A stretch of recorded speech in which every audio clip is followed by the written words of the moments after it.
pembelajaran hari ini, marilah kita membaca doa terlebih dahulu. Berdoa dimulai. Doa selesai. Baik, langsung saja. Sebelumnya belajar tentang noun ya. Apa noun itu? Kata benda. Contohnya pulpen, buku, meja, ya itu termasuk ke dalam kata benda. Oke, tujuan dalam pembelajaran hari ini yaitu mengidentifikasi kata benda yang dapat dihitung dan tidak dapat dihitung.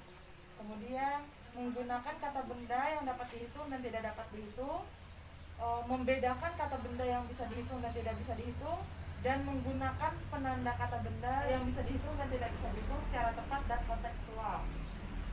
Jadi materi kita hari ini itu tentang countable and uncountable nouns. Countable and uncountable nouns ini termasuk ke dalam bagian dari noun, materi yang sudah diajarkan minggu lalu.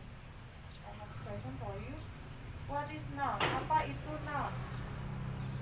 Kata benda. Noun is a naming word. It can be the name of a thing, place, person, animal, or feeling. I live in Australia. Where is noun? Where is noun? Nounnya adalah nama tempatnya apa di sini?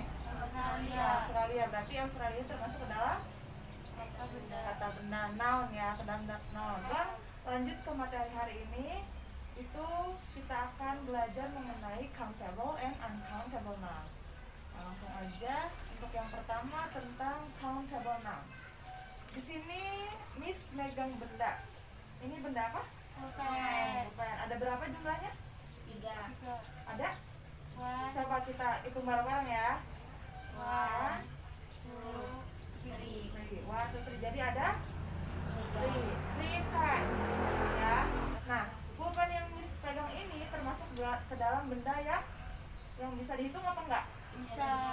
Bisa dihitung ya, karena dia ada berapa tadi jumlahnya? Ada 3. Jadi countable noun is an object that can be count.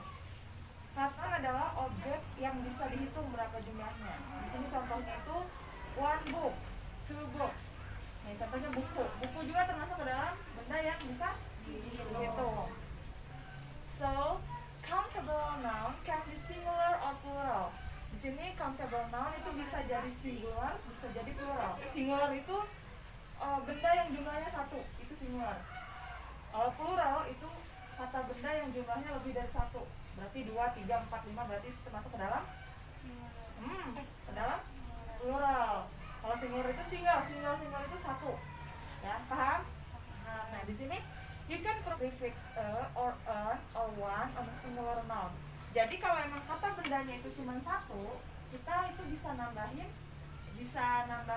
di depannya itu an atau atau an atau one, karena emang jumlahnya 1 jadi one gitu ya. 1 book, 1 pen. Jadi kasih tambahan 1, kasih penjelasan. Berarti jumlahnya ada 1. Nah, kalau emang sekiranya while in plural noun you can prefix 2, 3 and so on. Sedangkan kalau di plural noun yang jumlahnya lebih dari 1 itu yang tadi, itu kita bisa nambahin 2, 3, 4 dan lain sebagainya. Jadi tambahin kayak tadi 3 pens, 3 books, 2 books. Jadi ada penjelasan. Paham nggak? Paham ya. And don't forget to add s or es at the end of the word for plural noun. Jadi pada akhir kata buat yang plural noun ya, kalau bendanya itu ternyata lebih dari 1. Contohnya ternyata pulpen yang kita pegang itu ada 2. Berarti jangan pen, bilangnya jangan pen tapi pens. Ada tambahan s di belakangnya. Book juga 2 book, enggak 2 book. Kalau emang ada 2 berarti 2 books. Ada s-nya. Paham? Paham kan? Nah, gitu. Nah, contohnya di sini I have 1 candy. Candy apa candy? Nih, permen. Candy itu permen. I have 1 candy. Nah, itu dia singular. Tapi kalau emang dia jadi plural, you have 2 candies. Karena emang ada 2, jadi ditambahin es belakangnya. Candies. Sampai di sini paham? Paham. Coba. If you understand what I mean, please you are Elinda try to make simple for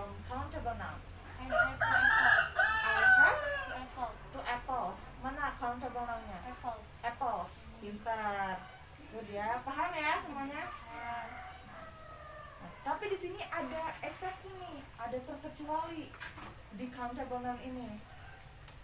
Kecuali for countable noun which is plural, it is usually used s or es, but there are some countable noun that don't use s or es here. Jadi kan tadi kita udah bilang kalau plural noun itu diakhiri dengan s atau es, dikasih tambahan belakangnya kan. Tapi ternyata nggak semua countable noun yang bersifatnya itu plural itu diakhiri dengan s or es. Contohnya di sini ada child, become children, anak kecil. Itu ternyata dia nggak pakai children, nggak. Jadi dia children. Terus man become man, woman become woman, person become people. Jadi ternyata nggak semua countable noun yang sifatnya plural itu diakhiri dengan s or es. Gitu. Paham ya? Nah, lanjut. Selanjutnya tentang uncountable nouns. Nah, di sini uncountable nouns, kan tadi kita udah bilang kalau countable noun itu benda yang bisa dihitung. Berarti kalau uncountable noun itu benda yang tidak dapat dihitung. Tidak dapat dihitung. Contohnya nih. Contohnya di sini Miss pegang beras. Kalau memang sekiranya adik-adik pergi ke warung beli beras, ngomongnya apa? Satu beras gak? Enggak kan? Gak bakal mungkin ibu beli satu beras, ibu beli dua beras, enggak kan? Pastinya ibu beli 1 liter beras, 2 liter beras, ya enggak? Nah, karena apa? Karena ternyata si beras ini termasuk ke dalam uncountable noun. Dia tidak bisa dihitung. Sini contohnya ada milk, ada rice, susu, ada apa namanya?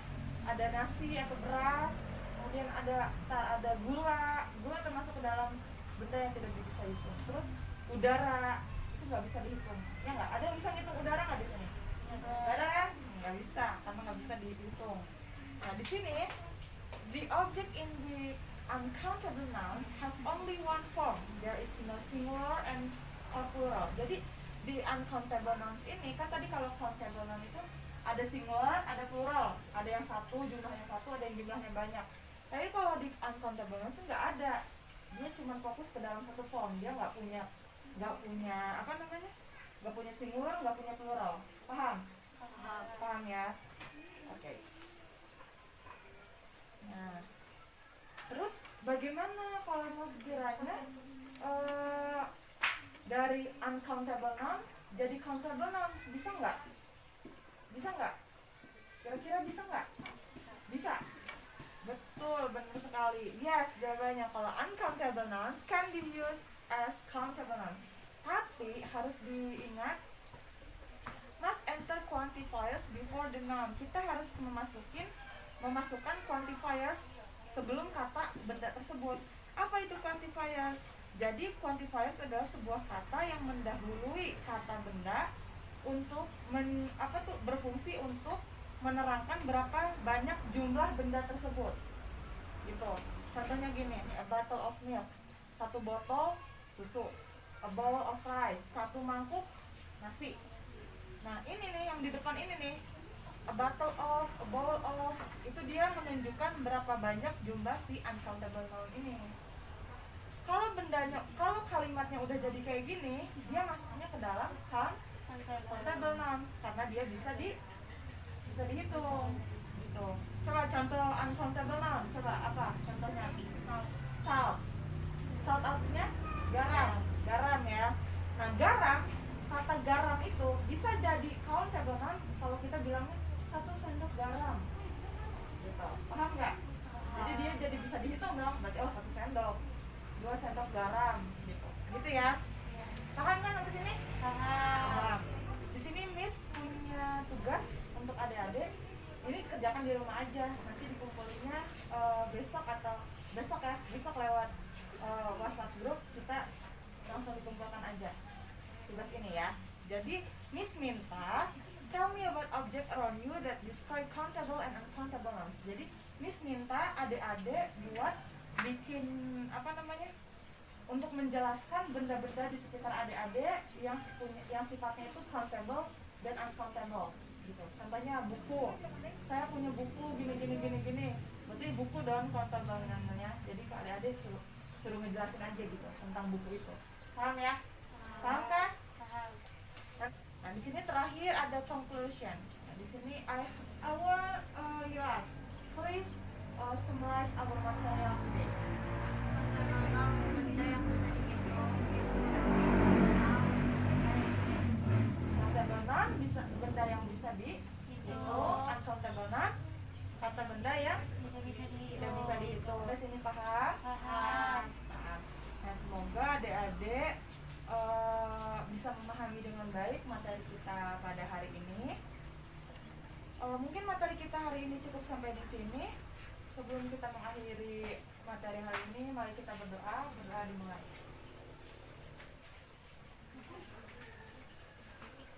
Doa selesai.